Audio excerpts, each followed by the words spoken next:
मित्रों, आइए एक बार फिर हम ग्रामीण जीवन पर राष्ट्रवादी दृष्टिकोण से चर्चा करें।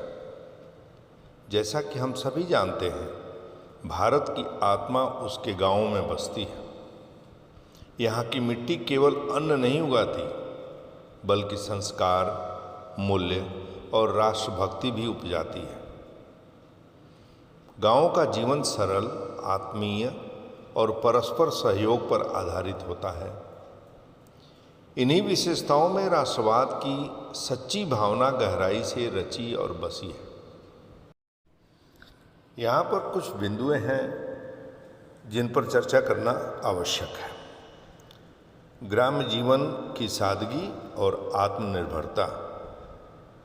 गांव का जीवन अपेक्षाकृत शांत और प्रकृति से जुड़ा होता है। यहाँ लोग अपने खेतों में परिश्रम करके जीवन यापन करते हैं। उनका खान पान, रहन सहन और पहनावा स्वदेशी और पारंपरिक होता है।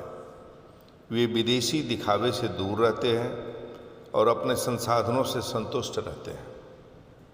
यह आत्मनिर्भरता राष्ट्रवाद की पहली सीढ़ी है, जहाँ व्यक्ति अपने देश की मिट्टी, मेहनत और उत्पादों पर गर्व करता है।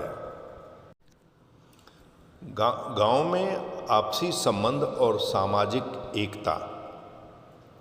गांव में सभी लोग एक दूसरे के सुख दुख में सहभागी होते हैं, चाहे कोई उत्सव हो या संकट की घड़ी।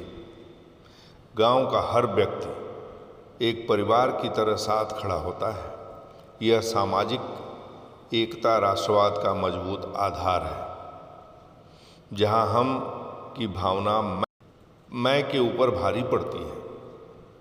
जब एक गांव का युवा सेना में भर्ती होता है तो पूरा गांव उसे आशीर्वाद देता है और गर्व से उसका सम्मान करता है।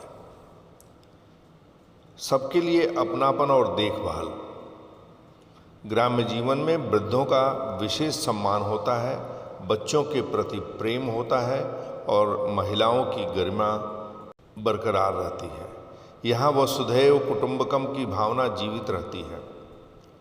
जब देश में कोई आपदा आती है, जैसे बाढ़, भूकंप या सीमा पर तनाव, गांव के लोग बिना किसी भेदभाव के सहायता के लिए आगे आते हैं।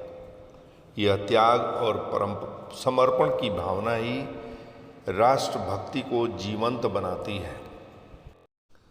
गांव में राष्ट्रभक्ति का जीवंत उदाहरण। गांव में राष्ट्रीय त्योहारों का विशेष स्थान होता है। 15 अगस्त और 26 जनवरी जैसे अवसरों पर सरकारी स्कूलों, ग्राम पंचायत भवनों और मंदिरों में ध्वजारोहण किया जाता है। बच्चों द्वारा देशभक्ति के गीत गाए जाते हैं। बुजुर्ग स्वतंत्रता संग्राम की कहानियां सुनाते हैं। गांव का हर नागरिक गर्व से तिरंगे को नमन करता है। ऐसे समारोह न केवल राष्ट्र के प्रति प्रेम जागृत करते हैं, बल्कि भावी पीढ़ी को संस्कारित भी करते हैं। किसानों की राष्ट्र सेवा। गांव का किसान राष्ट्र की रीढ़ होता है।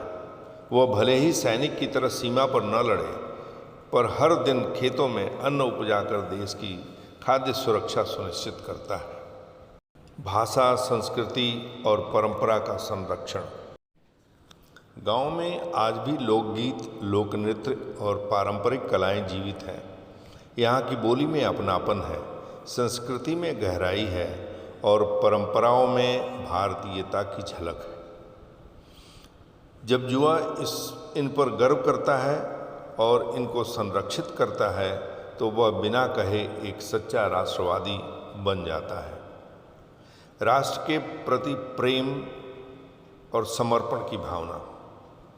ग्रामवासी देश की सीमाओं के प्रति सजग रहते हैं।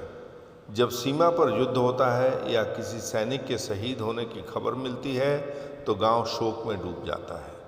लोग चंदा इकट्ठा करके शहीद परिवारों की मदद भी करते हैं। मंदिरों में दिए जलाते हैं और बच्चे सैनिक बनने का संकल्प लेते हैं। यह सिर्फ संवेदना नहीं है, बल्कि समर्पण का प्रमाण है। यदि हमें भारत को सशक्त और आत्मनिर्भर बनाना है, तो ग्राम्य जीवन की इस राष्ट्रवादी भावना को और मजबूत करना होगा। जब गांव जागेगा तभी सच्चे अर्थों में राष्ट्रवाद आएगा। किसी ने कहा है कि गांवों का राष्ट्रवाद शांत होता है, पर उसकी गूंज पीढ़ियों तक जाती है। धन्यवाद। जय हिंद।